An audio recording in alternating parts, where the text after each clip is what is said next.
Okay, this is Block 7, the Greatest Generation, Section 3, War Without the United States, the section beginning, or the section, the Lend Lease Act.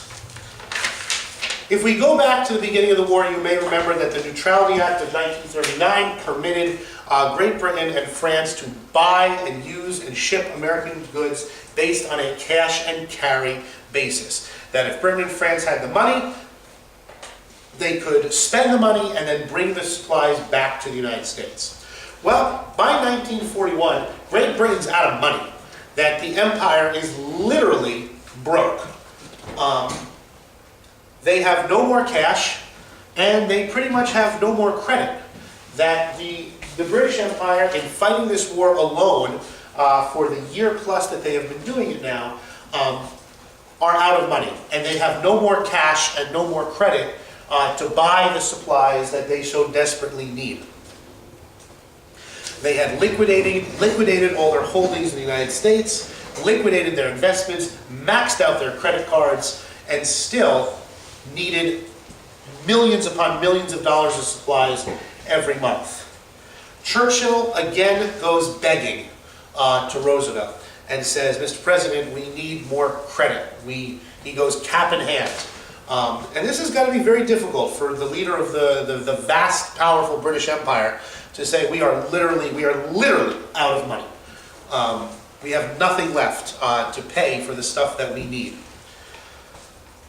Roosevelt and the American people are very concerned about more loans to the Allies. They remember the problem with getting their loan money back after World War I, so there is not much of a sense in the country that we should be extending the British more credits, more loans, more, give them a higher limit on their credit card.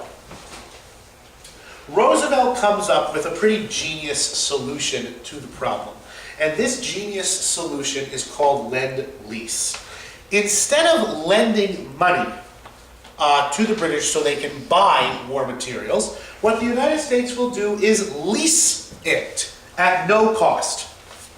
That the United States will lease Great Britain war supplies and war materials at no cost, so the British don't have to pay for it anymore.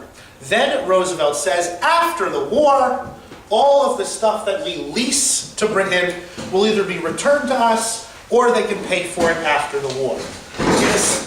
In a speech to the nation, Roosevelt draws a metaphor to what he thinks Lend Lease is. And he says to the American people, and he's a good speaker. The American people trust him implicitly, by 1941. And he says to the American people, look, if your neighbor's house is on fire, wouldn't you lend him your garden hose? If your neighbor's house is on fire, wouldn't you lend him your garden hose so he can put the fire out? Would you say, as his house is burning down, you have to pay me for this garden hose? No, Roosevelt says. You'd run to your neighbor, you'd give him your hose, and he would fight his fire, and then he would give you your garden hose back. And this is a very popular idea. The American people kind of get behind this. There are critics, there's a lot of critics. Critics say, wait a minute, wait, critics say, lending military equipment is like lending chewing gum. Who wants used gum back?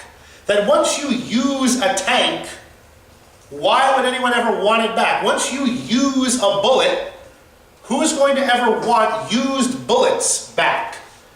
Critics say, this is the silliest idea they've ever heard of. This is just a way to give the British free stuff. You're calling it a lease, you're saying we'll take it back, but come on. When you give somebody a piece of gum, nobody ever asks for it back.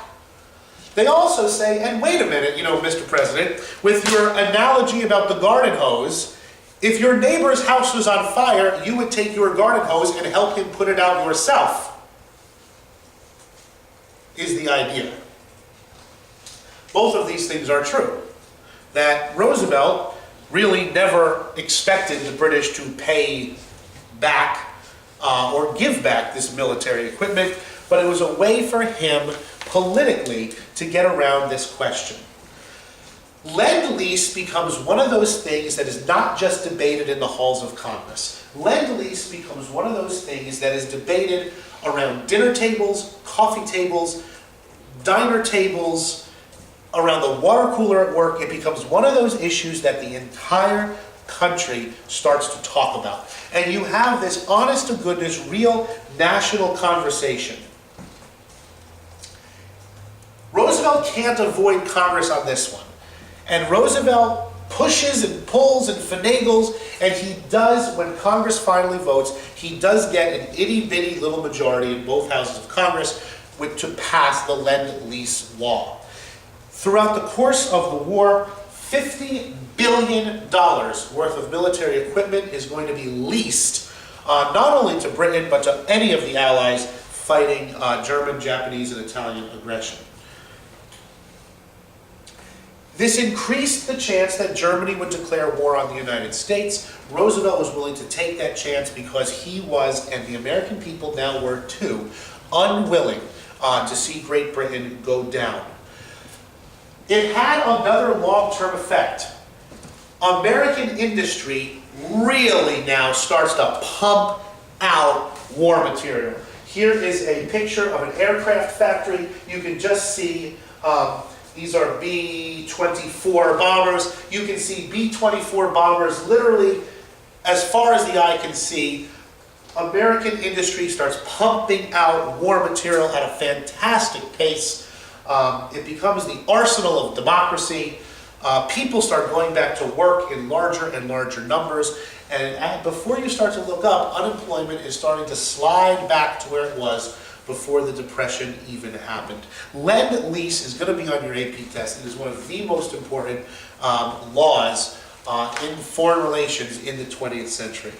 And it's Roosevelt's way of making sure Britain can continue the fight.